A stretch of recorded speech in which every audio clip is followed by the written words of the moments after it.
Naging produktibo at matagumpay ang 3 araw na pagbisita ni Pangulong Ferdinand R. Marcos Jr. sa Estados Unidos. Pinagtibay ng nangyaring official visit ang matagal ng ugnayan ng Pilipinas at Amerika.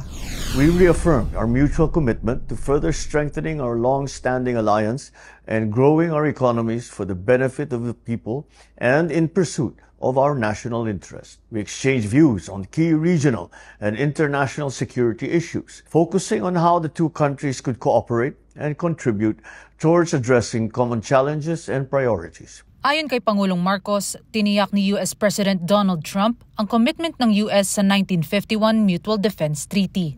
Ang kasunduang ginawa para mas mapaigting ang kapayapaan, gayon din ang pagkakaroon ng seguridad sa Pacific region. Nakipagpulong rin ang Pangulo kay US Secretary of Defense Pete Hegseth upang pag-usapan ang iba pang problema tungkol sa seguridad at depensa.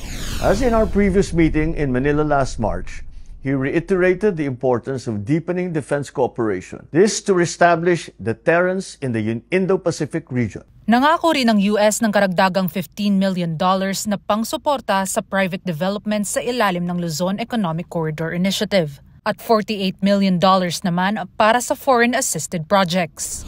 On the sidelines of the visit, I also met with business leaders and top executives of leading global investment, healthcare, infrastructure, and semiconductor firms, expanding our economic engagements to provide opportunities for building economic security and resilience. Samantala, sa pamamagitan ng mga pagpupulong na ito, nakakuha aniya ang Pilipinas ng higit $21 billion na investment pledges na makapagbibigay ng mas maraming job opportunities sa libo-libong mga Pilipino. Bukod pa ito sa naunang ipinangakong suporta. Sa harap ng mga hamon sa seguridad at ekonomiya, naninindigan ng Pilipinas at Estados Unidos na magtutulungan para sa kapayapaan, katatagan at kaunlaran ng bawat bansa.